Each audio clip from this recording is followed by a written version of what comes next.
Could I have your attention, please?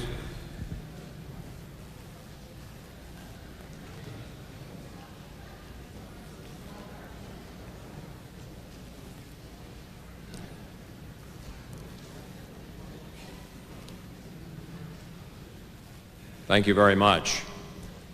I'm Alan Reed, and I am the manager of the Philadelphia office of Morgan, Lewis & Bockius. And on behalf of the program sponsors, Morgan, Lewis & Bockius, the Modern Group Limited, the Union League, and the World Affairs Council of Philadelphia, I am delighted to welcome you here to hear the Deans of Investment, Jack Bogle and John Neff, discuss the investment outlook and strategies in our global world. What a marvelous turnout that's here this afternoon, and what a fitting tribute to our guests. Thank you very much for being a part of it. As I previously mentioned, two of the sponsors of this program are the World Affairs Council of Philadelphia and the Union League. Information about both these organizations, as well as the programs they sponsor, is available at the registration desk, and I encourage you to get that information, particularly regarding future programs. On a personal note, I clearly recall my first involvement with the Vanguard funds. About 3 years ago, I was trying to decide how to invest some money we had given to our children and grandchildren. We were following the advice that I'm sure many of you here have received from lawyers, estate planners, financial consultants, and what have you, that you must give money, if you possibly can, to your children and grandchildren. I can recall giving that advice to my mother. About once a year, she would ask me, "Tell me, Alan, how my giving money to you helps me."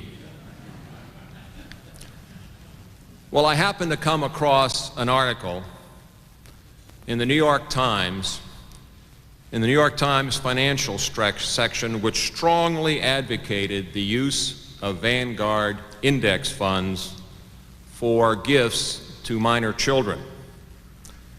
It advocated using a various mix of those index funds, from the Standard & Poor's 500 index to a small cap index and to an international fund. Well, it made sense to me at the time. I followed that advice, and I still follow that advice, and the results have been great. Now it is my pleasure to turn the podium over to Ray Welch, Vice President of the Union League, who will introduce our guests. Ray?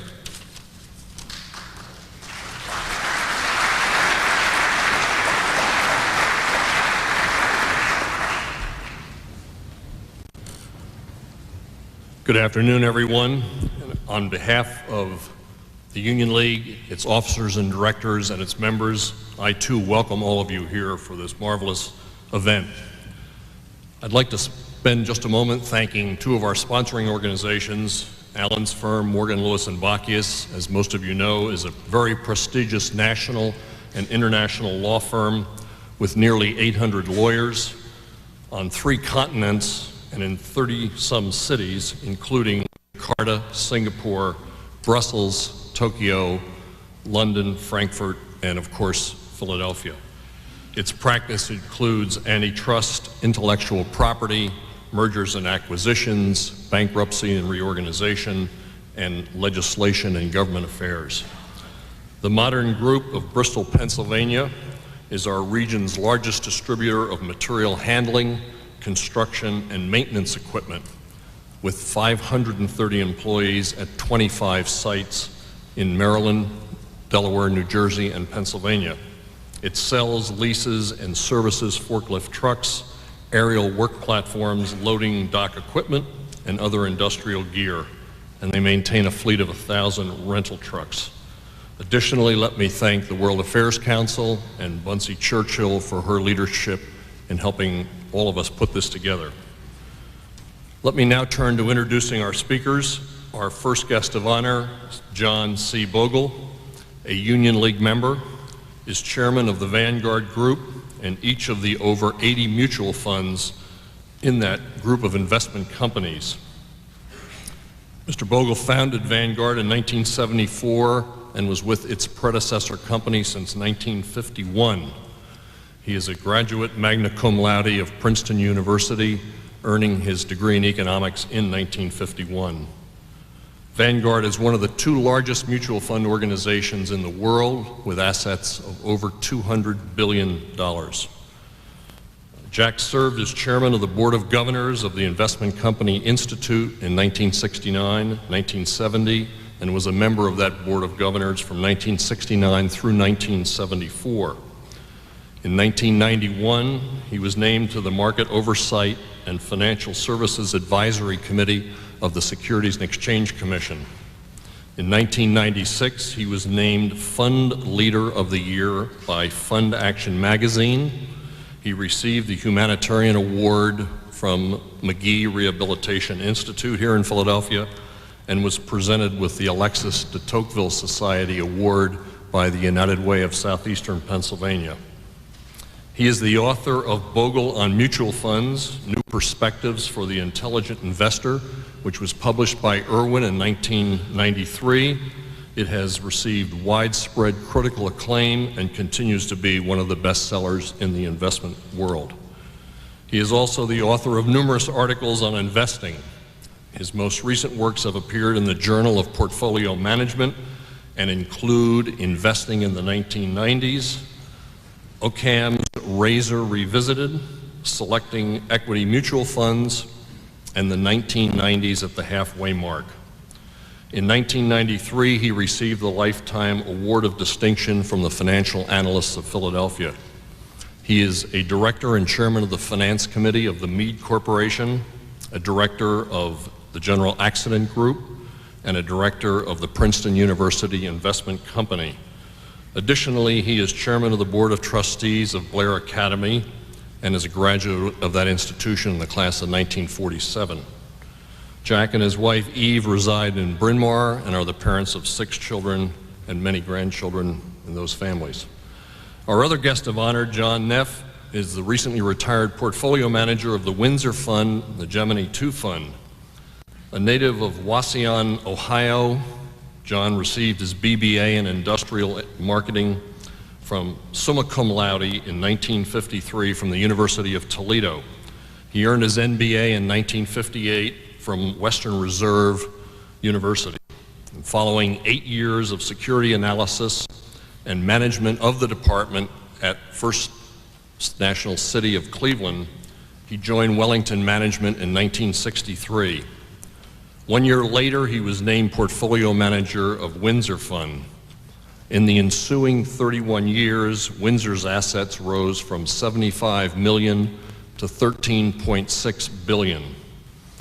The average annual return in that 31-year period was plus 13.8% compared to plus 10.8% for the Standard & Poor 500.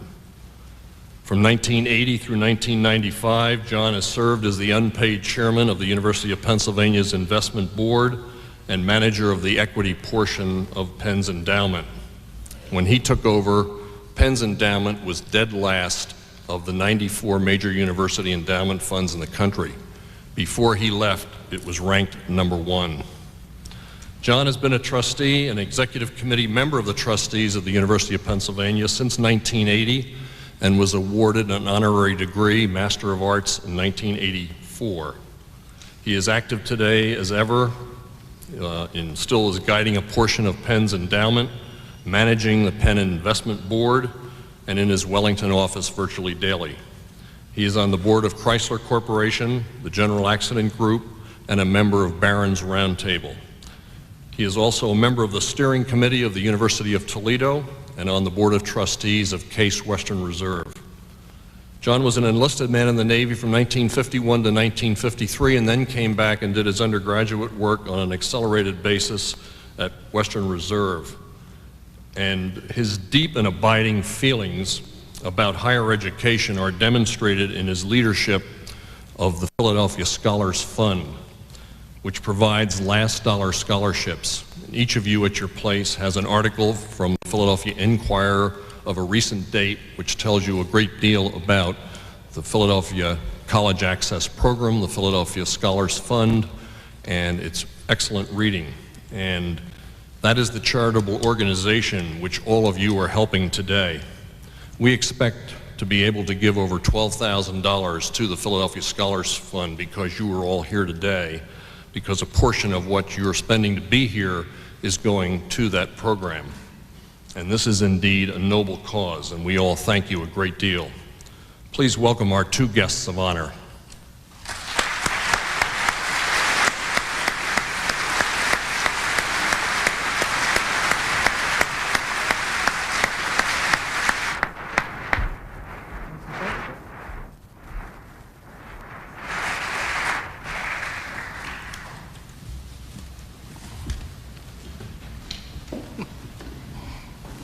Good afternoon. This is a wonderful turnout, and I'm very honored to be here with my longtime friend John Neff.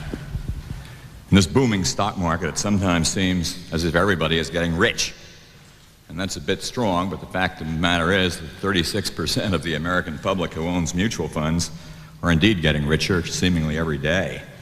We're at the pinnacle of a historic 15-year bull market, and the question I'll try and address today is, where do we go from here? It's a good question. You may recall that the first half of the 1990s decade began with 5 so-so years where equity returns were rather mediocre, about 8.7% a year. But in the 2.5 years since then, 3/4 of the 1990s, believe it or not, have now flown by, annualized returns have averaged 33% overall annualized. The Dow Jones average, which advanced from just 2,700 to 3,800 in the first 5 years of the decade, have now, in a period half that length, soared above 8,000. Yet another story for CNBC. Sometimes I think they're going to have a new 1,000 breakthrough every week, and I can only do so many. They always call me, and it's quite something. They make a lot of 1,000 points. I don't know of another single pundit, who forecasts gains of this magnitude, nor for that matter who forecast the earnings gains that underlie this boom in stock prices. Earnings in the companies in the Standard & Poor's Index, after going nowhere, literally nowhere, unchanged at $25 a share from 1988 to 1992, have now nearly doubled to an expected $46 in 1997. The bulls say $48. Putting it all together, market valuations have reached extraordinary and to me worrisome peaks.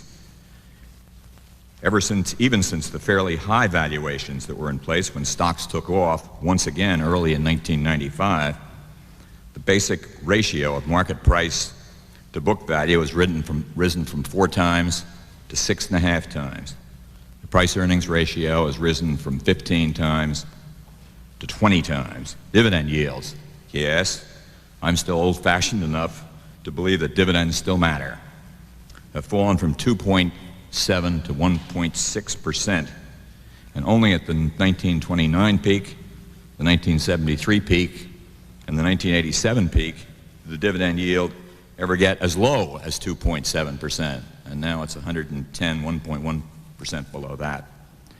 To make matters worse, from the standpoint of a lot of investors, the passive, invisible hand of the market is putting to shame the returns earned by the active managers, who don't buy the market, or so they say.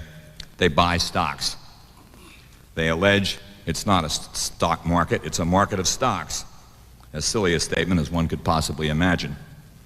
For example, while our passive Standard & Poor's 500 index fund is up 104% in 2.5 years, this 2.5 boom period, the average actively managed mutual fund is up 74%, only 3/4 as much. And given our global focus today, I ought to add that the average international fund is up just 37%, or half of that. As an aside, and I thought this was rather interesting, given the stiff competition of the index funds, the average fund manager, I think, is making it tougher on himself by vigorously buying the giant index stocks in which mutual funds are underinvested generally. Mutual funds, which own nearly 20% of all stocks today, own only, if that's the right word, 3% of Coca-Cola, 6% of Procter & Gamble, 7% of GE, 7% of Microsoft, and 8% of Merck, 5 of the very largest firms in the Standard & Poor's Index. Together, these 5 firms have a market capitalization of almost $1 trillion out of a U.S. market of about $8 trillion. These 5 stocks are up 40% this year, far above the gain of 25% for the index. It's not, it seems, the index funds are the problem, but that envious non-index funds, anxious lest they fall further back, are the problem. In all, similarities with 1929 abound, and I don't hesitate to haul up the warning flag. The worrisome signs not only include the high valuations I've described, but the similarity of the words we read today with those of the now forgotten era. For example, a United States president who says, quote, "No Congress ever assembled on surveying the state of the Union has met with a more pleasing prospect than that which appears at the present time. In the domestic field, there is tranquility and contentment, and the highest record of years of prosperity." Calvin Coolidge, December 4th, 1928. And a financial article states, this is pretty stinging, "The establishment of mutual funds by banks and independent groups has almost become a fad. The public appetite for them grows even more rapidly than the funds can. They represent buying power in the market that appears to be without a saturation point. New levels in the stock market." August 1929. In short, it seems to me that speculation, betting on higher and higher valuations, is in the driver's seat. Investment, betting on the fundamentals of dividend yields and earnings growth, is in the back seat, probably even in the rumble seat. But when speculation drives stock returns in the short run, while it drives stock returns in the short run, it's the crystal clear lesson of history, at least the past 200 years, that in the long run, fundamentals drive returns. So that tension has to be resolved. Let me give you 2 extreme possibilities. 1, a market drop of 35%, just for the fun of it. This would lower price-earnings ratio to a more normal level of about 13 times.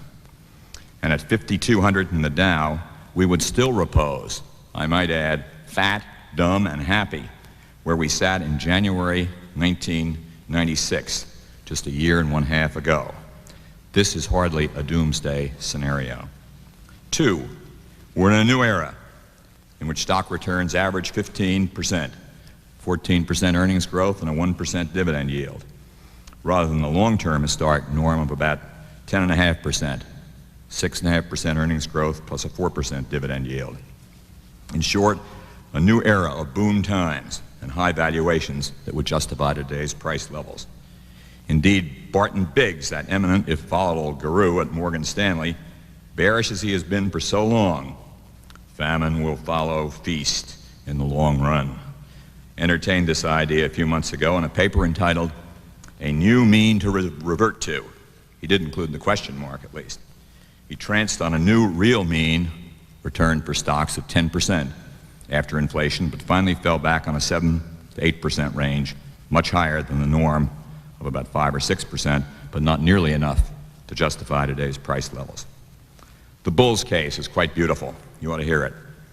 It's exemplified by a recent article in Wired magazine. I don't know how many of you read Wired, but you can get it on www.wired.com/5.07/longboom for July 1997.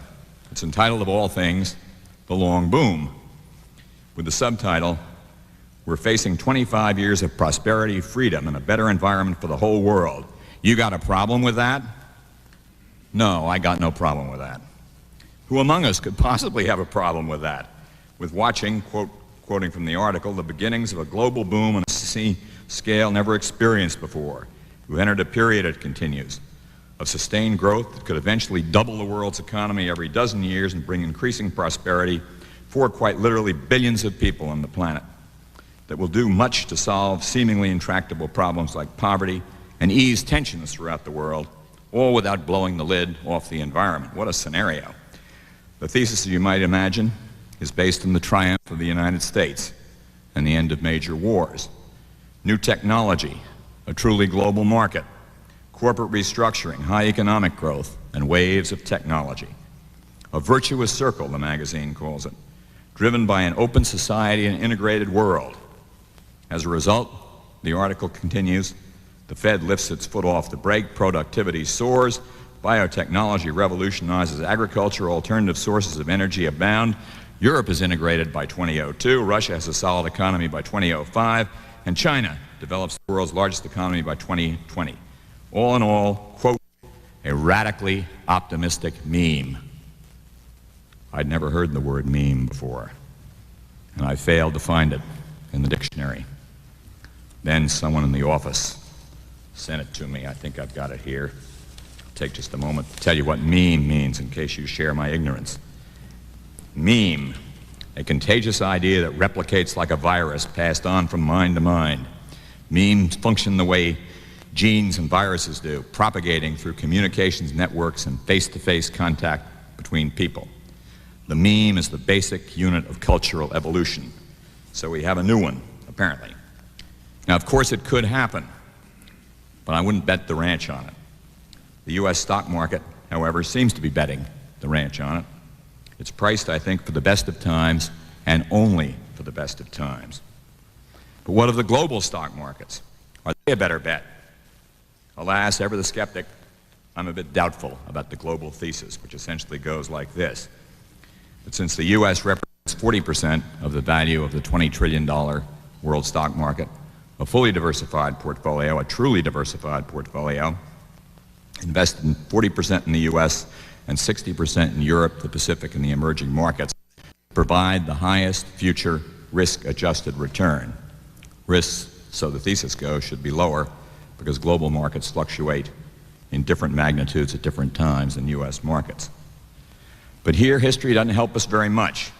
In the 70s and the 80s, for example, U.S. investors in foreign stocks earned returns of 17% a year, terrific returns, versus 11% in the U.S., with not much difference in risk. Was it precedent? Hardly. Was it a precursor? No. So far in the 1990s, U.S. stocks are up 17% a year, foreign stocks just 5%. And no one can predict which of those patterns, if either for that matter, we face in the years ahead. To buttress the skeptical case, my skeptical case, I guess, foreign returns earned by U.S. investors are heavily influenced, and you should never forget this, by changes in the value of the U.S. dollar. Every bit as easy to predict as stock prices and interest rates, i.e., not easy at all. In the 70s and 80s, a weak dollar increased strong foreign returns by 20%. So far in the 90s, a strong dollar has reduced weak foreign returns by 30%. You see no pattern there. In the long run, my best guess is the dollar will be a neutral factor. Returns will depend on how foreign corporations perform, and whatever else may be said, I'm dubious that the corporations in France, England, Germany, and Japan will outpace those in the U.S., although I may be exhibiting a bit of jingoism here. The emerging markets, maybe they will, but the risks there abound and are notoriously unpredictable. Skeptical as I am, however, I will admit there's a place for international investing from a diversification standpoint, and I myself have no hesitancy in recommending an international position, maybe 5% of equities, but certainly to no more than 20%, given the extra economic and financial risks and ever elusive ability to forecast the strength of the dollar. Well, we've all been favored with the fruition, as it turns out today, of the ancient Chinese curse, may you live in interesting times. But especially interesting they are, with stocks soaring to unprecedented heights as new forces of technology and globalization permeate our world. We can't walk away from it, so deal with it we must. On that note, then, let me close with 5 simple principles, a few ideas of what you might want to think about, principles of investing that may help you. First, invest you must. The biggest risk is the long-term risk of not putting your money to work at a generous return, not the short term, but nonetheless real risk of price volatility. Even though stocks seem very high, consider what I said in my book, a little plug there. Never think you know more than the market does. You're apt to be wrong if you do. Second, give yourself all the time you can. At the extremes, if you're in the 20s, begin to invest in stocks even if you've only got a little bit. If you're in the 60s, invest more in bonds and less in stocks. But always remember that compound interest is a miracle and time is your friend. Third, have rational expectations about future returns and be mentally prepared for market declines. Always remember, in good times and bad times alike, this too shall pass away. I spend a full page in my book on that sage piece of wisdom. If this too shall indeed pass away, and your emotions can kill you, you should keep them out of your investment program because impulse is your foe. Fourth, rely on simplicity. Simplicity above all. There are too many witch doctors in this business with too many. Basic investing is simple. A sensible asset allocation to stocks, bonds, and reserves, a middle-of-the-road selection of diversified funds, a careful balancing of risks and returns, and lest we forget costs, which can kill long-run returns too. Don't disregard low-cost index funds. That's my only plug. Warren Buffett just happens to agree, I'm buttressed by his support, on the importance of cost and on the value of indexing, a nice third-party endorsement, if you will. And fifth and last, when you've followed all of these four rules, as I said, and I've meant 1,000 times, if not 10,000 times, no matter what happens, stay the course. Good luck in investing in these interesting times. Thank you.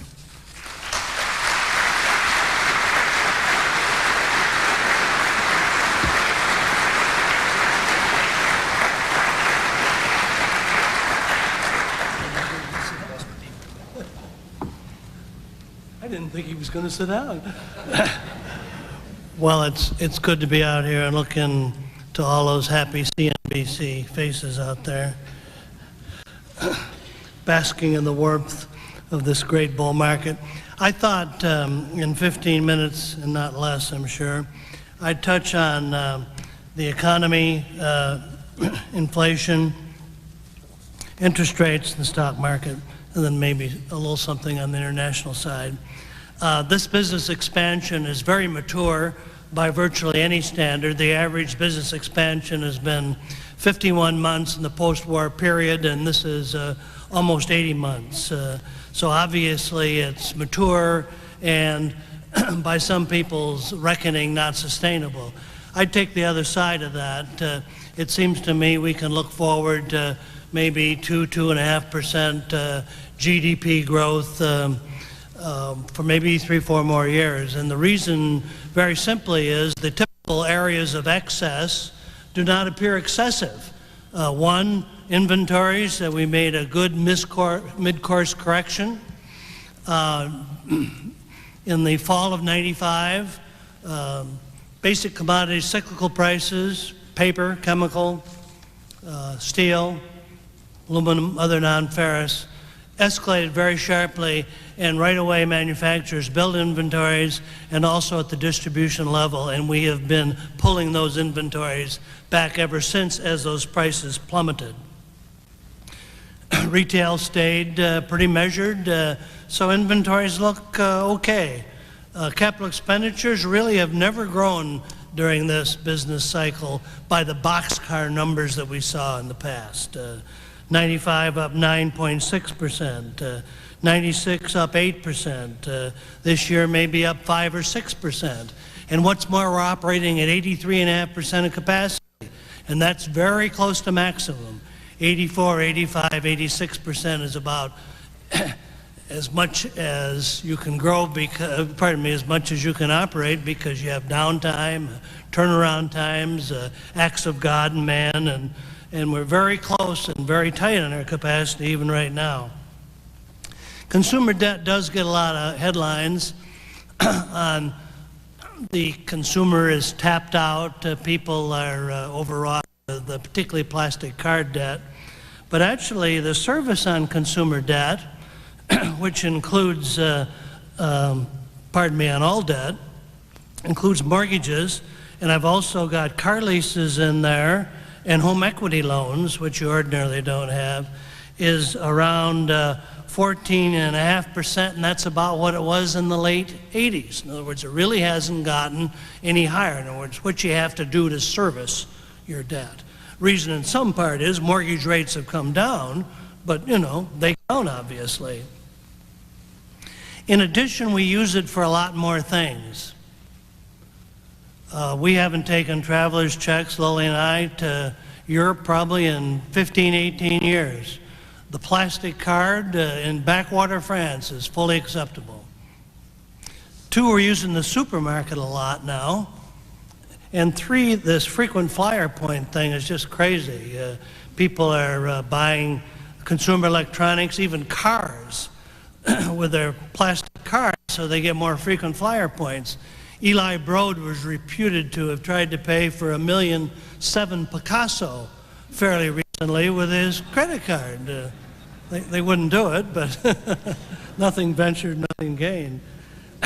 and the really doesn't seem tapped out. We have put plastic cards in a lot of people's hands, and obviously that's come out willy-nilly, and by mailing zone numbers, instantaneous credit card, and bankruptcies, over a million bankruptcies a year now. No dishonor to declare bankruptcy, and they're ready to give credit again to people as soon as they get out of bankruptcy.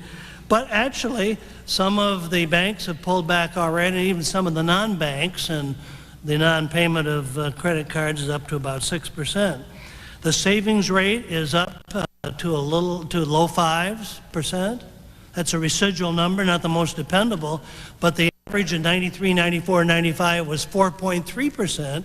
We're saving more. Some of it, of course, is for some of the securities and one's future and all, but that means there's more out there for the consumer, obviously, to call upon if he's energized by attractive product or whatever. Inflation has been actually popping along at a pretty good rate, and the pundits are saying it's going to go down maybe to 2.5% or something like that, and that's the conventional wisdom. Wrong in my judgment. We're about to escalate maybe to 3.5% area, and the reasons are, one, we're operating close to capacity. Basic commodity cyclical prices are coming up again, and as long as we're operating that tight, and some of these plants, particularly in the flow industry, steel, chemical and all, are breaking down because we're pushing them so hard. So you'll see more of that, and you'll see tightening, I think, and you've seen some already, aluminum, steel, paper, chemical. Also, labor rates are starting to move up. The economists haven't seen it in their Ouija board or their crystal ball yet, but it's happening out there. The anecdotal evidence is all over the place. We're very tight. The month before last, we went down to 4.8% unemployed, and that was the lowest in almost years. And what's more, that labor pool is not of high quality, unfortunately. And you're finding truck drivers, carpenters, electricians being bid for. Temporary employment is a hot lick, and you're finding bonuses being awarded for particularly technological employees, but butchers and everybody else. You read it in the Wall Street Journal virtually every day. McDonald's and Kmart are having to pay $1 over minimum wage to get people. So, and a lot of these areas are not highly skilled, actually, so you can see that tightness. And don't forget, labor is 2/3 of corporate costs. And if that does move up, and it's starting to, and then becomes a little more difficult, then those corporations will try to pass those costs on. And if they're successful, inflation will go up. If they aren't successful, corporate earnings are not going to be very good. So neither one of those are very joyous. Interest rates, I'd say 7% on long governments is about right, particularly if you buy my act on 3 to 3.5% inflation. handy-dandy formula would be 3 to 3.5 inflation plus 3 real return that lenders demand, and I toss in another 0.5% just in case maybe it doesn't work out quite as neatly for 20, 30, and 40-year contract, and you're finding even 100-year bonds. 100-year bonds. Can you imagine committing money for 100 years? It's hard to look out 18 months with, you know, reasonably good perspective. How do you look out 100 years? So maybe we move back towards 7. We've actually moved down to 6.5. Stock market, as Jack said, it's over 21 times earnings. It's been there a couple times before. It didn't last for obvious reasons because it got too high. And of course the 1.6 or 1.7 yield is all-time low, and yield does count, does mean something. And the thing that's so important, to me at least, if you buy my 2 to 2.5% expansion, corporate earnings are going to go up 5, 6, 7%, which is actually pretty good this late in the cycle. But Lord, it's not good enough relative to what the marketplace is expecting. In other words, the anticipation, you look at the average brokerage report next year, for next year, the average company, if there is such a thing, and willy-nilly, all earnings are going to be up magic 12 to 15%. It is not going to happen.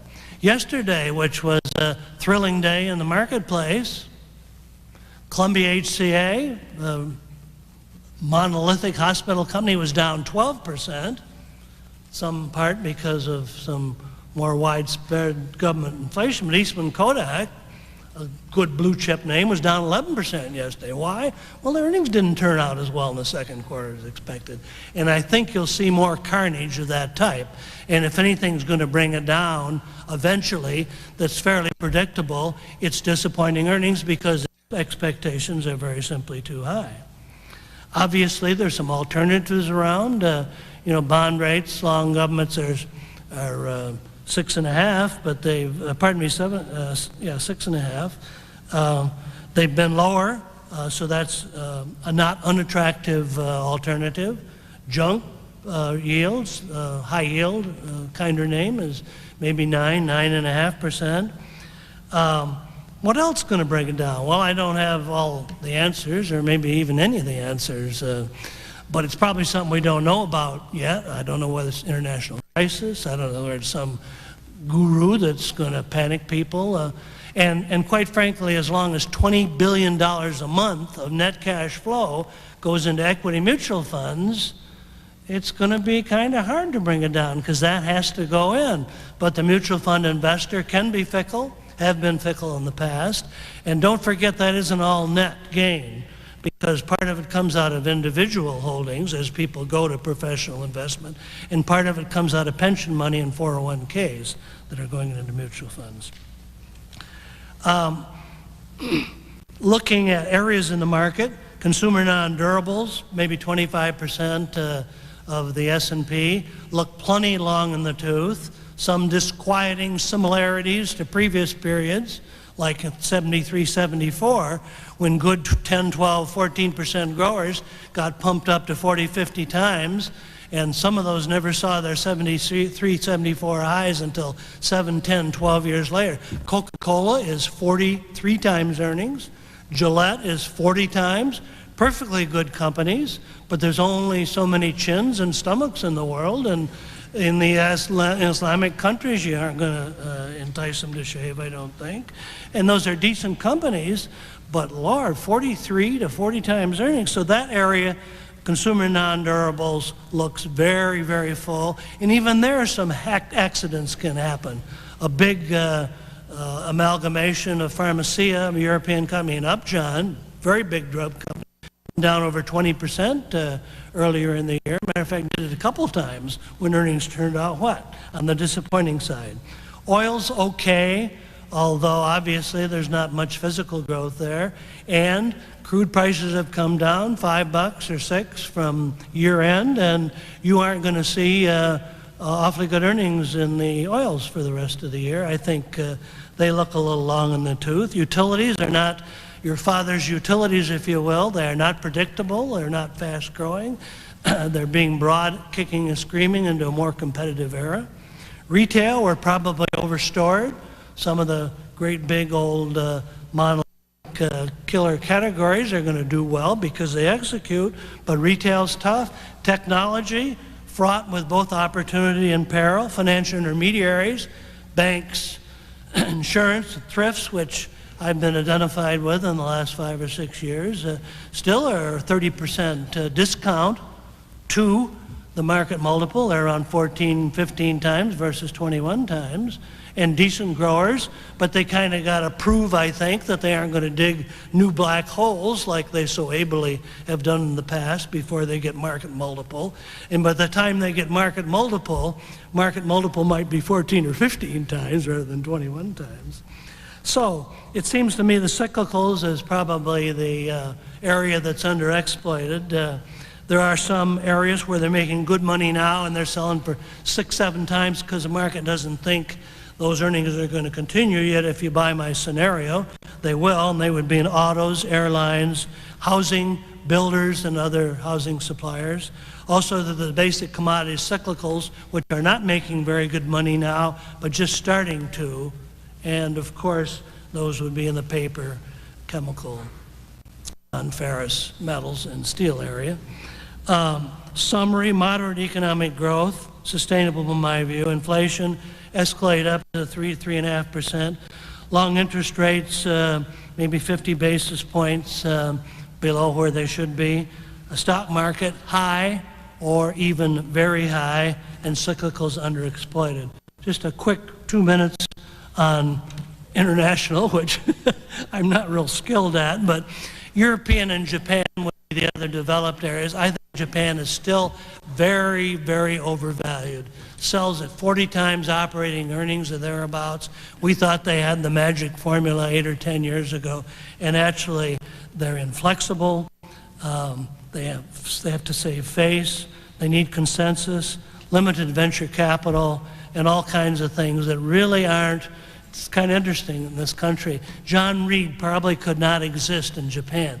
We dealt with our banking crisis here 5 or 6 years ago. They're still trying to do it. They're still trying to deal with it 6 years later. He could not exist in Japan because he turned around from doing, his entrepreneurial bit to make assets and everything grow to a conservator. You couldn't do that in Japan. Europe's okay.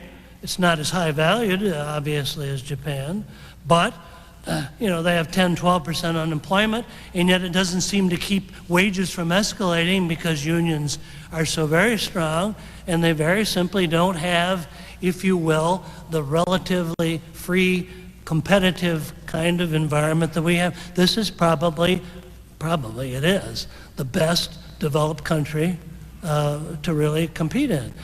Now, in the underdeveloped countries, which grow maybe 3 times faster than the aforementioned, I think they're interesting. I put a little money in those. I have no skills in picking stocks or even picking countries. And as Jack suggests, there's going to be some carnage. But the combination of Eastern Europe, Southeast Asia, South America, Mexico, and other parts of Central America, India, Korea, and there are going to be some glitches along the way, like you see in Thailand at the moment, but growing 3 times faster and selling maybe at the same multiple as Usins, it seems to me, in some kind of aggregation, maybe even an index aggregation, that should have a spot in your portfolio. Thank you very much.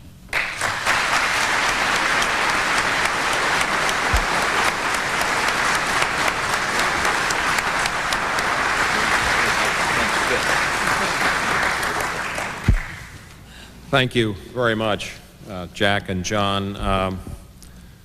While my children might not take great comfort in some of those remarks, I found them very insightful and informative.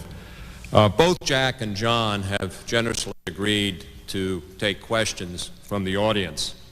So I would encourage you to use this unique opportunity to ask them questions that are on your mind. There should be at least a couple of roving microphones If you have a question, would you please stand, and you can either address your questions to a particular guest or just address it generally, and we'll let Jack and John decide who should answer the question. Also, please try to keep your questions short. This one's for John. John, would you please comment on 3 factors that might impact earnings leverage? Substitution of capital for labor, number 1. Substitution of long contracts for wage increases, number 2. And substitution of options for cash, number 3. Substitute options for cash? I guess he means in compensation. We started with a short question. Well, those all would be moderating or positive. I think we had a big position in Seagate Technology, which is the class act in disk drives. And they voted a very generous, they proposed a very generous 10% stock option plan. And we voted against it.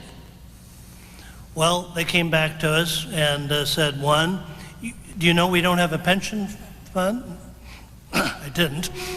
And 2, options are a way of life in those technology industries because that's the way they pay reasonable wages, but supplement it with the opportunity to make a small fortune. We didn't own too many technology stocks, so I think they're vital.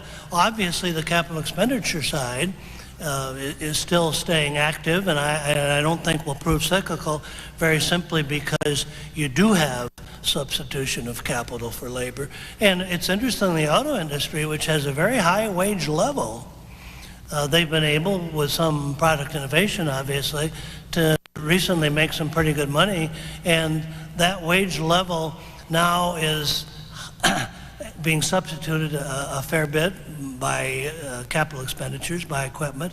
Also, it's interesting too, those workers that are retiring now were the old kind that put the screw in, but you got a lot of computers and really a much more involved assembly line, and we're getting college graduates into the auto industry. They're working on the line, which is kind of surprising, but it's interesting how all that plays out. Thank you. Next question. Good. I wanted to ask both of you, what part of the valuation of equities do you think that the anticipation of a balanced budget in the United States is having? It seems to me to be a very important determinant in valuations today. Balanced budget and wages. Balanced budget and that makes it closer to balance. What does that affect? How does that affect market valuations? Would you like the question repeated? Well, certainly a balanced budget, and we're moving rather neatly towards one, almost as fast as you can read the papers, will have a quelling effect on inflation because you don't have as much government bonds being offered out there. But I'm trying to wrestle with the other part of that.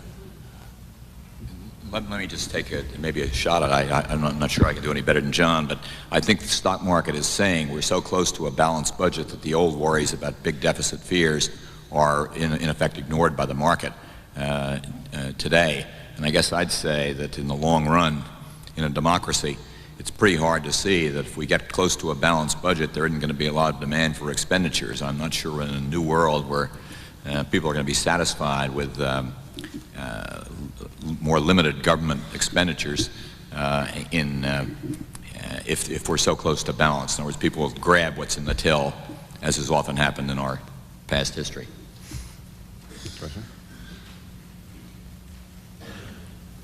Could you, both of you address this, talk about the 5 or 6 months in a row the producer price indexes have been coming down, which gives me memories of the 1929 period with deflation. How dangerous is it that we could get into a deflationary spiral? Well, obviously, I think it's going the other way, and I tried to offer some evidence relative to that.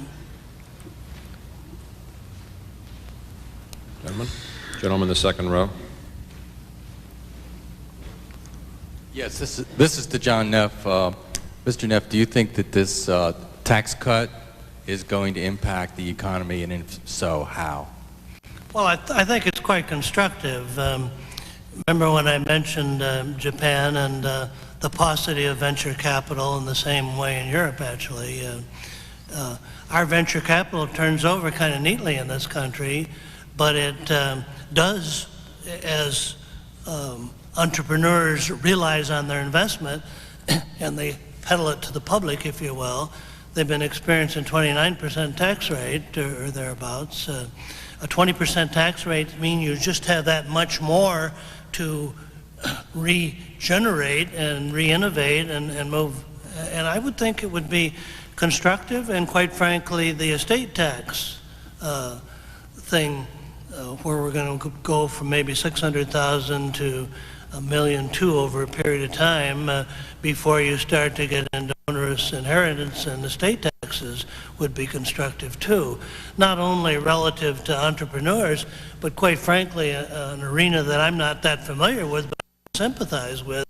Businesses are passed on to the next generation, small businesses, and also farms.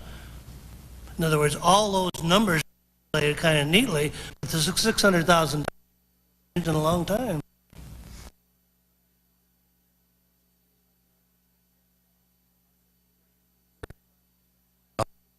To international investing, what is your view of Latin America in comparison with the Far East and Europe? Well, I've already made the comparison with Europe. It seems to me Europe is not death warmed over, but it's very difficult. As a matter of fact, a Frenchman the other day said, at the cusp of whether we are going to be a competitive country or a museum, kind of like Venice. I don't know how many of you have been to Venice, but it's very much like a museum. And I love to go back to France, don't get me wrong, but on the cutting edge of competitive. And Latin America has, of course, pretty good industry, and they seem to be doing a little better job with their political systems. And it wasn't too many years ago, like maybe 80, Argentina had something like the 10th or 12th standard of living in the world. Well, they're kind of marching back under a better administration. Brazil's always had a lot of potential. Chile has been the best country there, really practicing some of the earmarks of capitalism that we do well. And Peru's been led back with, obviously, a glitch or two along the way. So I'd be positive in South America. Lady in the second row. If Michael Eisner were here, what advice would you give him to stem the falling Disney stock since that boycott a couple weeks ago? What advice would you give Michael Eisner about Disney stock? The employees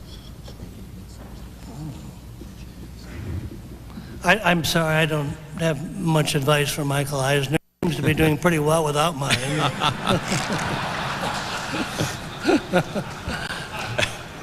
I've wondered a little bit how you can keep people parading through the parks at a pretty fancy price, although after I say that, why, Lily and I, 2 children, 2 spouses, and 4 grandchildren, hit it for a week about a year and a half ago. But that's a pretty good ticket. It's a little bit like Flyers tickets. How can people in South Philadelphia afford the Flyers? Well, they don't. They go to the Phantoms now, I guess. Question? One of the speakers, right, third row. Well, maybe you can go there. There's someone way in the back. I was wondering if I could ask a question for both Jack and John, because our viewpoints might be different. Assuming you had $1 million to invest right now, how would you allocate it between cash, stocks, bonds, and real estate? Well, I'll take a shot at that. I mean, you don't tell me what age, so I'll say you're 45 years old, just for the fun of it. I'd be a little more conservative if I was older. I'd end up targeting it for about 65% in stocks, but the remainder in bonds. I'm not too much of a believer in reserves at all, very short-term, like money market reserves, but rather, if you want to be conservative, they're short-term bonds, because if you don't have a liquidity demand, you might as well get a short-term rate instead of a money market rate. But say 65% in stocks. I don't have any particular feeling that real estate is that different from stocks, so I wouldn't use that as part of the equation. Only you could use a real estate stock fund, an REIT fund, for part of it. But I wouldn't get into the 65% today. I'd target a certain account somewhere else, a short-term bond account, and invest maybe 20% of the total today, 15 to 20%, and then put maybe 10% in for the fun of it, every quarter for a year or so. I think it's a little bit foolish to just plunge into the market with that kind of a amount of money today. But it's so hard to start to invest in these kind of markets that it's best to start with a modest start and just build it up gradually according to a predetermined time schedule. I might a pen. I'm on chairman of 2 investment boards and on the pension committee at Chrysler. But Penn, we'd only be about 45% in U.S. equities, but we have pushed up, obviously, the emerging countryside and also in some part developed countries, so we maybe be 60%. We got about 12% in high yield securities, thinking, we'll get 2.5%, 250 basis points better return, just earning the coupon, than say in a combination of governments. We have about 6% in commercial real estate, but the genesis when that market was on its bottom, I don't think I'd go in now. As a matter of fact, we're in a semi-liquidation mode there. And maybe percent in debt, conventional. Thank you. Mr. Bogle, you talked about each 1,000 points coming quicker. They are coming quicker. They're less percentage each way up. We're only about 25% from 10,000 as being up 33%. Eliminating inflation and maybe corporate profits, which Mr. Neff talked about. In order of importance, what 3 things would you tell the individual ordinary investor to look for as caution warning signs of something that might change the current economic trend and, of course, the trend of the market? I'm not sure I can do this top of the head in order, but I'd say they ought to be watching, one, the momentum of the market itself, because when it shifts very, very quickly, and you could see a major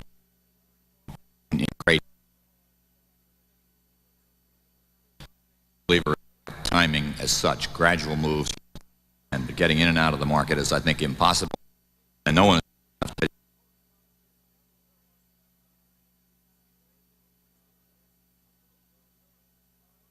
twice. So bear that in mind, the tremendous difficulty of fighting with the market rather than doing something just in a simple, systematic way. So the market itself is one thing I'd watch. Corporate earnings would be the inflation rate. It's an odd thing. When I wrote my book that I used that was entitled "The End of Inflation?" Question mark. I hasten to add, we always put question marks in because everybody assumed at that time there would be terrific inflation over the years, and I would say, as anybody that thought about it, I think a lot, don't be so sure. And the example I used was from an article in The Economist, the London Economist, that pointed out there was no change in the whole price index in England between World War I and the Great and that's a long period of inflation. So I don't assume it's built into the system. It is at the moment, and I'd watch those numbers. We have time for one more question. Right. Well, what can be done, and what should be done with the problem of over-diversification in mutual funds where assets continue to mushroom? I'm not sure exactly what you mean by over-diversification. Certainly the assets are mushrooming. no way you can stop people from investing in mutual funds, even if you wanted to. Might be a good idea, to be honest, but stocks or some alternative like that. But if you're referring to the fact what can be done to stop diversification, and where people will sometimes own as many as you see them written up a lot, 15 to 18 different stock funds, is just sheer insanity. You end up paying a high price for a whole bunch of funds which can't possibly outperform the market. I mean, that's about as certain a thing as can happen to you in this world. I'd say fly the flag of common sense would be the best remedy I can think of. I don't know if John can. Well, maybe a shot from history. The Windsor Fund in 1985 was the largest equity fund. Way back when it was $75 million, why Jack and I were the only two people in America that thought it would go to $1 billion someday, but here it was 4.5, and we had always concentrated in both industries and individual stocks, and something like 40% of the portfolio would be in 10 stocks. In other words, a little bit the principle, if you had a couple $1 million, how many stocks would you own? Well, you wouldn't own 60 or 100 or whatever. You'd probably own 10, 15, or 20 or something like that, or maybe more. But we thought collectively, along with others, that if it was going to continue to do that, it could not continue to get $150 million a month in net cash flow. So we're selling it, very un-American type of mutual fund industry. But we thought that fund should exist if we were going to measure up for the existing shareholders. And when I retired a year and a half ago, it was obviously larger, although probably not proportionate to the market. And the top 10 holdings were still 40% of the portfolio. So we engineered it so that we could continue to, well, exhibit the same kind of investment philosophy and bring it to the shareholder as best we could. So that was our solution to find. But I think you might be talking about Magellan, which is 55 billion or so, and there's the thought that, at least in the newspapers, I don't know whether in the noodle of the manager, that, you know, I'm going to have to own Coca-Cola and kind of a closet index fund, perhaps. All right, again, thank you very much.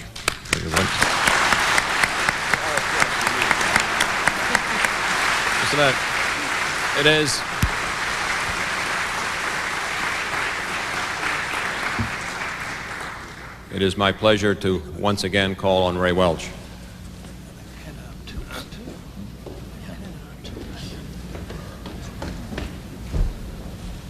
Thank you, Alan, and it's my pleasure now to introduce Tom Pappas, the president of the Union League, who has some awards he'd like to make.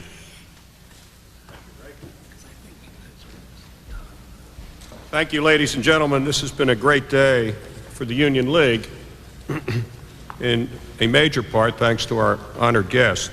I have three brief objectives, and they'll be brief because I'm the only thing that stands between you and the wonderful cocktail reception that we have planned for you. First, may I say that there have been a series of firsts that have occurred at the Union League today, July 17th. Number one, this is the first global investment forum or forum of intellectual capital that we've witnessed, and I hope you join me in thanking our honored guest for sharing that with us.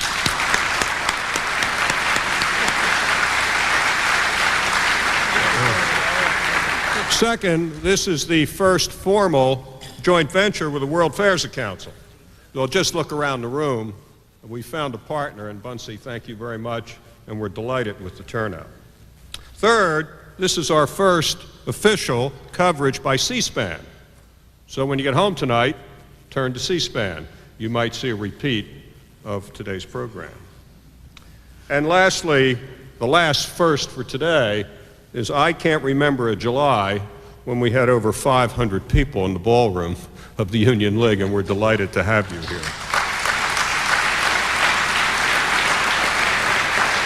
Second objective, a little bit of history. We're very proud of history here at the Union League, and I just thought I'd share with you two brief historical perspectives of the relationship between the Union League and the investment community. One, Henry C. Carey, a founding member of the Union League, was the country's foremost economist in the mid-19th century.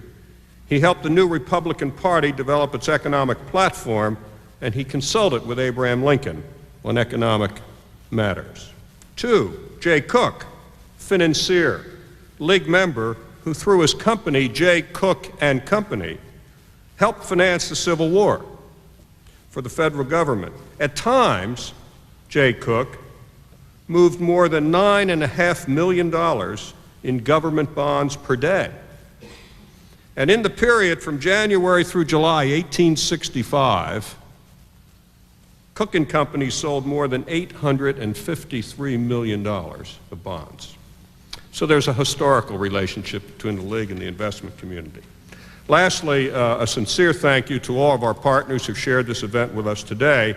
And now it's an honor for me to present a very appropriate and esteemed token of the appreciation of all of us today and thank these wonderful gentlemen. The Union League Bowl was designed exclusively for the Union League by Bailey, Banks, and Biddle some 8 years ago. There are 325 bowls made, and they are presented on very special occasions to very, very special people. And that's the honor that I have today, and I'm going to ask you to join me as I present to our wonderful guests, and to me almost overwhelming intellectual capital, the Union League Bowl. Let me read it.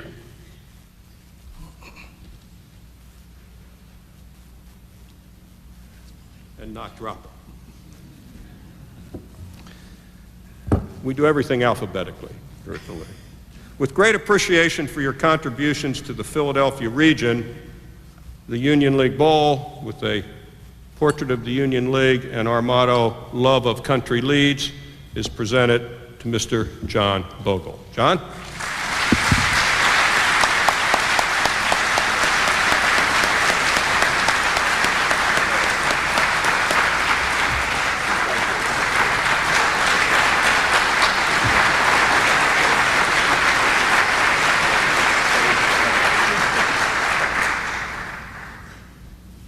With great appreciation for your contribution to the Philadelphia region, July 17th, 1997, the Union League Bowl is presented to John Neff. Mr. Neff.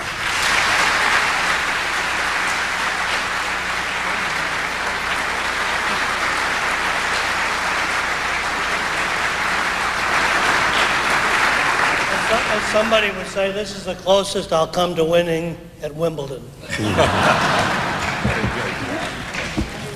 Ladies and gentlemen, we thank you, and we're going to formally thank you now because to the right, down at the Library Lounge, as well as the Lincoln Memorial Room, there's a lovely cocktail reception and hors d'oeuvres and music and favored wines.